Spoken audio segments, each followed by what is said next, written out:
अस्सलाम वालेकुम गाइस। तो आज हम लोग जो टॉपिक कवर करने वाले हैं वो है 2024 की कुछ इंपॉर्टेंट न्यूज़ ग्लोबली भी और अपने नेशनल पाकिस्तान के लेवल पे भी। तो गाइस जनवरी 2024 में पाकिस्तान में पॉलिटिकल और सिक्योरिटी रिलेटेड इश्यूज काफ़ी ज़्यादा हाईलाइटेड हुए थे। सबसे पहले पाकिस्तान में पॉलिटिकल टेंशन बहुत ज़्यादा हो गई थी। इमरान खान और उनके सपोर्टर्स ने प्रोटेस्ट किया जो काफ़ी डिस्कशंस में आया। फिर कराची में भी 20 जनवरी को पुलिस ने एक बहुत बड़ा ड्रग बस्ट किया। कराची के डिफरेंट एरिया से ड्रग्स सीज की गई। जिस तरह आप देख सकते हैं गोवा में है, वैसे ही कराची से भी काफ़ी ज़्यादा ड्रग्स का ऑपरेशन किया था। एंटी ड्रग्स ऑपरेशन कराची की पुलिस ने किया था और लॉ इन्फोर्समेंट एजेंसीज ने इस ऑपरेशन का सक्सेसफुली कंप्लीट किया था। तो जनवरी में मेन जो चीज़ें हुई थी पाकिस्तान में वो यही हुई थी। और अब हम लोग चलते हैं इंटरनेशनल लेवल पर। इंटरनेशनल लेवल पर भी बहुत मेजर इवेंट्स हुए। यूक्रेन में रशिया ने मिलिट्री अग्रेशन कंटिन्यू रखी थी, जिस तरह वो तो अब पूरा साल ही कंटिन्यू रखी थी। लेकिन जनवरी क्योंकि एक कोल्ड सीजन था वर्ल्ड वाइड, तो उसमें रशियन आर्मी को काफ़ी ज़्यादा डिफिकल्टीज आई यूक्रेन के अंदर, क्योंकि वही एग्रेसर्स हैं। तो उनको डिफिकल्टीज आई, थोड़ा वेदर रिलेटेड, एटमॉस्फेयर रिलेटेड थोड़ी उनको प्रॉब्लम्स आए थे जनवरी के मंथ के अंदर यूक्रेन के अंदर। और साथ ही साथ यूनाइटेड स्टेट्स में भी पॉलिटिकल अपडेट्स आई, जहाँ पे प्रेसिडेंशियल इलेक्शन की प्रेपरेशन हो रही थी और कैंडिडेट्स अपने कैंपेन्स को तेज़ी से आगे बढ़ा रहे थे। जहाँ पे उस वक्त ट्रंप और जो बाइडन थे, लेकिन आगे जाके फिर जो बाइडन पीछे होके उनकी जगह उनकी पार्टी डेमोक्रेटिक पार्टी की तरफ से कमला हैरिस चढ़ी थी। उसके ऊपर हम लोग एक अलग वीडियो बना लेंगे यूनाइटेड स्टेट्स इलेक्शन 2024 के अंदर और 2025, मतलब जो लीडर जो प्रेसिडेंट बनेगा वो 2025 के अंदर बनेगा, लेकिन वो जो इलेक्शंस थे वो हुए 2024 के अंदर थे। तो ये सब कुछ है, इसके ऊपर हम लोग एक सेपरेट वीडियो बना लेंगे। तो चलें आगे हम लोग अपना फेब्रवरी की तरफ प्रोसीड करते हैं। तो फरवरी के महीने में पाकिस्तान के अंदर भी इलेक्शंस हुए थे 28 फरवरी को, जिसमें शहबाज शरीफ प्राइम मिनिस्टर इलेक्ट हुआ था। वो वैसे मार्च के मंथ में इलेक्ट हुआ था, लेकिन इलेक्शंस जो उनकी पार्टी थी, लार्जेस्ट पार्टी थी वोट्स के लिहाज से, जो सीट्स थी नेशनल असेंबली में सबसे ज़्यादा पीएमएलएन के पास थी। लेकिन वैसे तो पीटीआई के पास थी अगर हम लोग इंडिपेंडेंट कैंडिडेट्स की अकॉर्डिंग देखें, लेकिन वो पीटीआई एज अ पार्टी इस इलेक्शन में नहीं फाइट कर सकी थी। तो ये रीज़न था, वैसे जैसे आगे जाके कंबाइंड गवर्नमेंट बनी थी जिसका प्राइम मिनिस्टर शहबाज शरीफ इलेक्ट हुए और जो प्रेसिडेंट थे वो आसिफ अली जरदारी। और गाइस साथ ही साथ इमरान खान और उनकी वाइफ को 7 साल की सज़ा हुई थी, क्योंकि उनके ऊपर ये केस था कि जो उनकी मैरिज है वो लॉ के अगेंस्ट है, मतलब प्रॉपर तरीके से उन्होंने मैरिज नहीं की, तो इस वजह से उनको 7 साल की सज़ा सुनाई गई।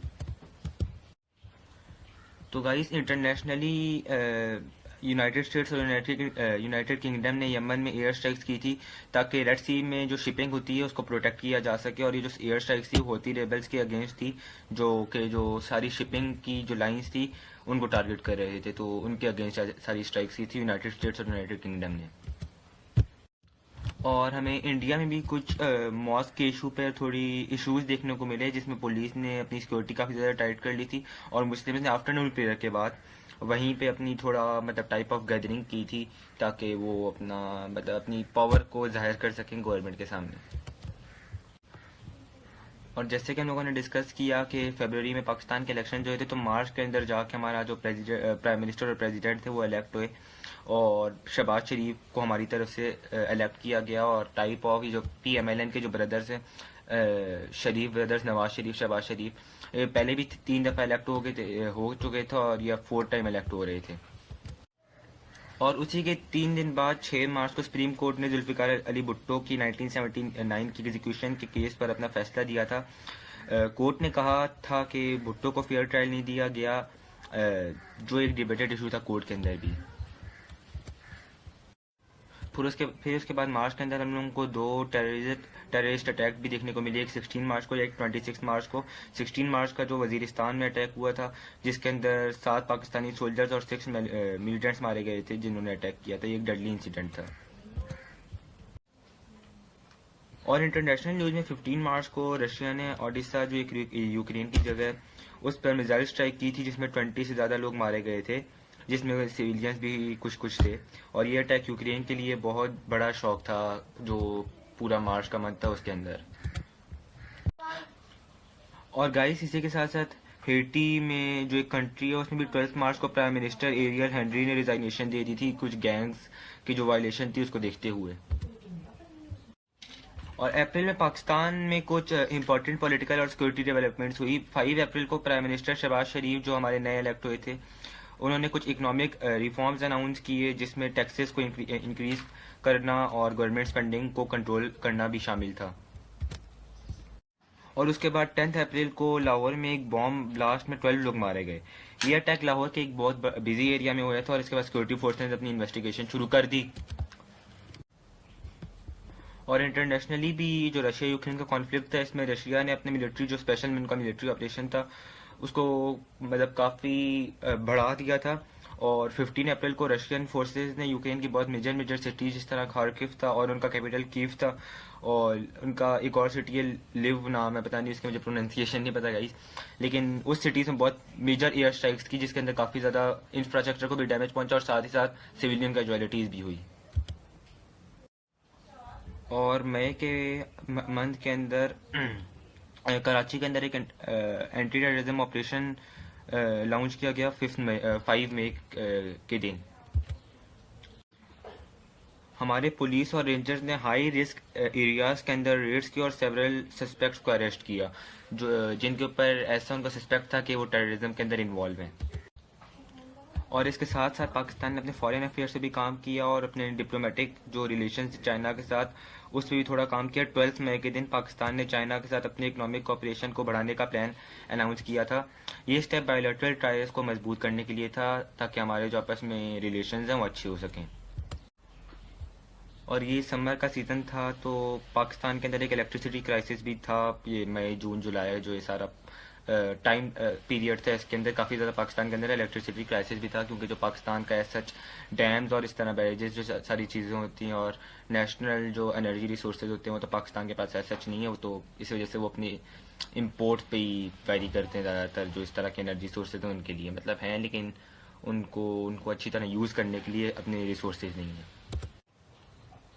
और इंटरनेशनली भी यूनाइटेड स्टेट चाइना रिलेशंस के अंदर यूनाइटेड स्टेट ने अपना डिफेंस बजट जो था उसका कुछ हिस्सा ताइवान के लिए भी एलोकेट किया जो चाइना के मिलिट्री प्रेजेंस के अगेंस्ट था।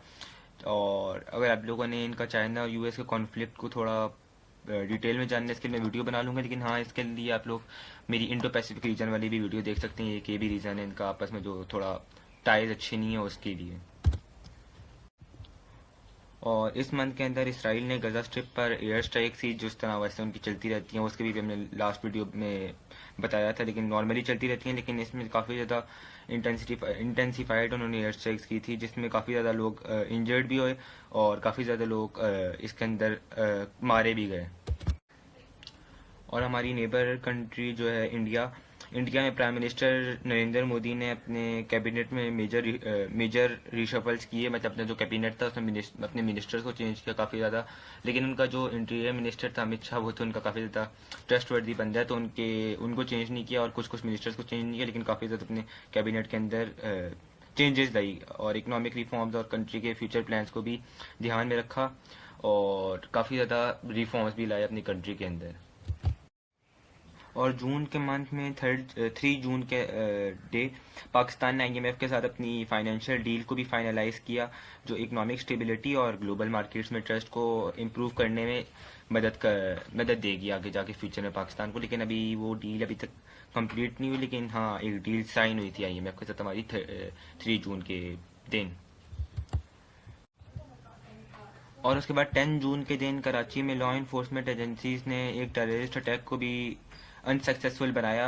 और ये जो पाकिस्तानी एजेंसीज थी इनकी तरफ से जो टाइमली एक्शन था ये पाकिस्तानी सिक्योरिटी फोर्सेस की एफिशिएंसी को शोकेस करता है कि वो मतलब कितनी अच्छे से अपने काम कर रही हैं।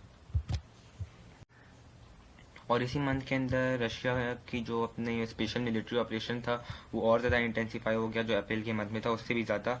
और ये जो जून का मंथ था इसमें रशिया ने अपनी जो एडवांसेस थे वो भी काफ़ी ज़्यादा हो गए और रशिया ने कुछ मिसाइल स्ट्राइक्स भी की जिसके अंदर काफ़ी ज़्यादा सिविलियन की भी कैजुअलिटीज़ हुई। और इसी जून के मंथ में सऊदी अरब और ईरान के बीच जो थोड़ी मिडल ईस्ट कंट्रीज़ के अंदर वैसे भी टेंशन चलती रहती हैं तो सऊदी अरब और ईरान के अंदर टेंशन और बढ़ गई थी और दोनों कंट्रीज़ ने अपने बॉर्डर एरियाज में मिलिट्री एक्सरसाइजेस की जो कि ग्लोबल पीस के लिए एक बहुत बड़ा थ्रेट था। और गाइस इसी के साथ साथ 20 जून को G7 का समिट भी हुआ जिसमें जो लीडर्स थे हर जो इस G7 के मेंबर कंट्रीज, उनके जो लीडर्स थे, उन्होंने सिक्योरिटी इशूज़ और क्लाइमेट चेंज और जो पीस टॉक्स थी उनके ऊपर अपनी टॉक्स की, उनके ऊपर अपनी डिस्कशंस की। और यूके, यूएस, जर्मनी, फ्रांस और जापान के लीडर्स ने रशिया और चाइना के एक्शंस पर अपने कंसर्न्स का भी इजहार किया, क्योंकि रशिया और चाइना, जिस तरह अभी आपको पता होगा, ब्रिक्स का भी समिट हुआ था, जिसमें उन्होंने अपनी एक करेंसी लॉन्च करने के ऊपर भी थोड़ी बहुत डिस्कशंस की थी। तो ये भी एक बहुत बड़ा थ्रेट है यूनाइटेड स्टेट्स के जो डॉलर्स हैं उनके लिए। तो गाइस आज हम लोगों ने 2024 के जनवरी से लेके जून तक जितने भी मेजर इवेंट्स हुए थे वो डिस्कस किए, जो फर्स्ट 6 मंथ्स थे। तो जो जून से लेके आगे दिसंबर तक की सारी इवेंट्स और न्यूज़ होंगी वो हम लोग नेक्स्ट वीडियो में डिस्कस करेंगे। तो इस वीडियो को आप लोग लाइक काफ़ी ज़्यादा करना ताकि कुछ बंदे को सपोर्ट मिले। तो चलें, आज की सारी वीडियो में इतना ही। आप लोगों ने मेरे 900 सब्सक्राइबर्स भी काफ़ी ज़्यादा जल्दी करवा दी, उसके लिए आप सबका थैंक यू। और वीडियो पूरी देखा करें, बस वॉच टाइम ज़्यादा हो जाए। बाकी आप सबका बहुत ज़्यादा थैंक यू सपोर्ट के लिए। और आगे जाके अपने मैं थोड़ी वीडियोस की क्वालिटी भी अच्छी कर लूँगा और सब कुछ आगे हम लोग इंप्रूव कर लेंगे।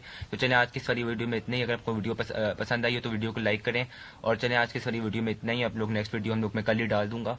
तो चलें गाइस, आज की सारी वीडियो में इतना ही। तब तक के लिए अल्लाह हाफिज़ एंड गुड बाय।